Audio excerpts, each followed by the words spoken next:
캄보디아 대사관이 적색 수배된 120억 원대 로맨스 스캠 피해자를 알고도 그냥 돌려보냈다는 주장도 나옵니다. 만나보시죠.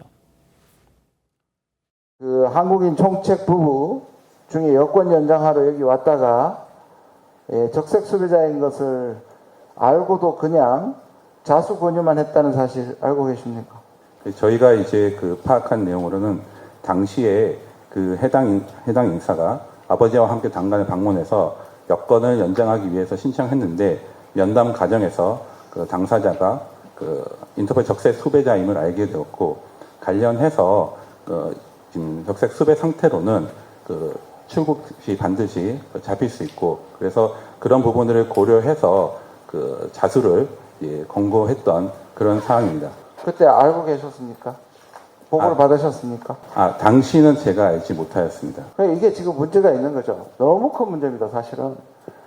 아니, 이상하다고 생각하지 않습니까? 자수할 리가 있습니까? 현상 수배지를 보면 인터폴이나 현지 경찰에 알려야 되는 거 맞지 않습니까? 의원님, 당시에 경찰 영사의 판단은 인터폴 적색 수배는 즉각적인 체포 영장의 성격은 아니기 때문에 대사님 압니다. 우리 여기 체포권은 없지만 당시에 제보자가 저한테 뭐까지 제공을 했냐면 저 사람 강제 송환할 방법이 없냐고 울산경찰서 경찰관이 질문을 하니 여기 경찰 영사가 이렇게 얘기합니다. 그게 좀 애매한 것이 우리 나라 국민을 수배자가 됐다고 해서 현지 경찰을 불러서 체포하는 게 무리가 있다. 모양새가 안 좋다. 참 기가 막힙니다. 제 발로 대사관을 찾아온 민원인을 제가 우리 국민을 잡아가라고 하는 것이 대사관을 찾아왔는데 현지 경찰서에 전화해서 잡아가라고 하는 것은 너무 모양새가 안 좋습니다. 이게 지금 인식이 이렇습니다. 김광삼 변호사님. 네. 지금 120억대 로맨스 스캠 총책인 한국인이 저 지금 주 캄보디아 한국 대사관에다가 제 발로 갔다는 거예요. 여권 연장해달라고. 그러니까 당신 적색 수배 중이세요. 다 알려주고 귀국해서 문제 해결하고 있다고 하니까 그대로 돌려보냈다는 겁니다. 어떻게 봐야 됩니까? 이 범죄자에 대해서 우리나라 대사관이 엄청나게 친절하네요. 이게 적색 수배자인데 사기액도 120억이지 않습니까? 그럼 당연히 여기 왔으면 이제 범인인데 대사관 직원이 체포할 수는 없죠. 그렇지만 이건 캄보디아 경찰과 공조를 해서 인터폴 적색 수배예요. 그러면 즉시 체포할 수 있는데 왜 이런 거 알려주지 않았는지. 더군다나 이렇게 얘기했다는 거 아니에요. 출국하면 결과적으로 잡히게 되니까 자수하세요. 이렇게 권유했다는 거 아닙니까?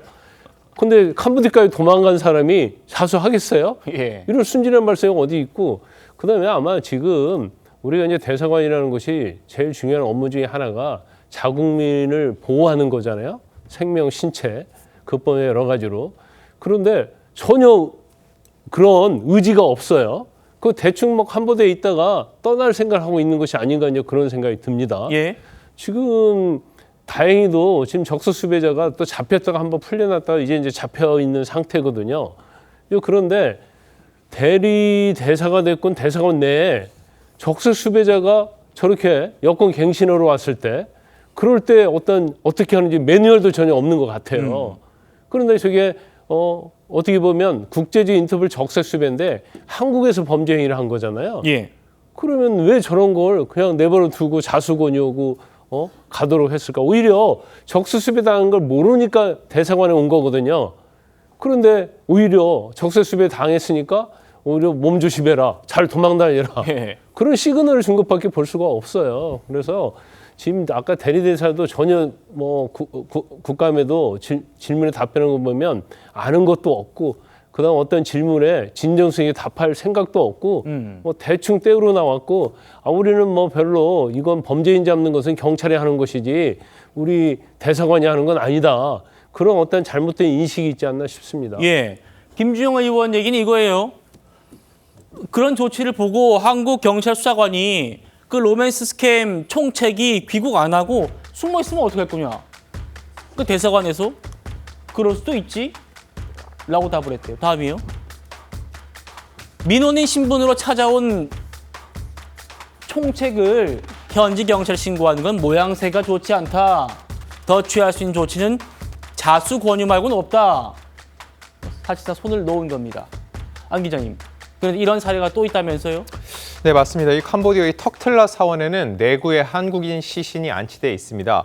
60대 초중반 3명 그리고 50대 1명인데 모두 병사한 것으로 파악을 했습니다. 근데 그중에 1명, 이 A씨 같은 경우는 포이펫 범죄단지에서 납치범죄 인력 모집책으로 활동을 했던 것으로 파악이 됐습니다. 이 A씨는 인터폴 적색 수배자였는데 2023년 캄보디아로 미입국을 했습니다. 근데 어떤 일이 있었는지 말씀을 드리려고 하는데 지난 6월에 숨졌습니다. 근데 그 전에 5월쯤에 주 캄보디아 한국 대사관을 방문한 적이 있다는 거죠. 그때 대사관은 이 남성이 적색 수배자라는 걸 알고 있었습니다. 네. 그럼 어떻게 했을까요? 앞선 사례와 마찬가지입니다. 자수를 권했고 이 남성은 추후 재방문하겠다라는 말만 넘기고 떠났다는 겁니다.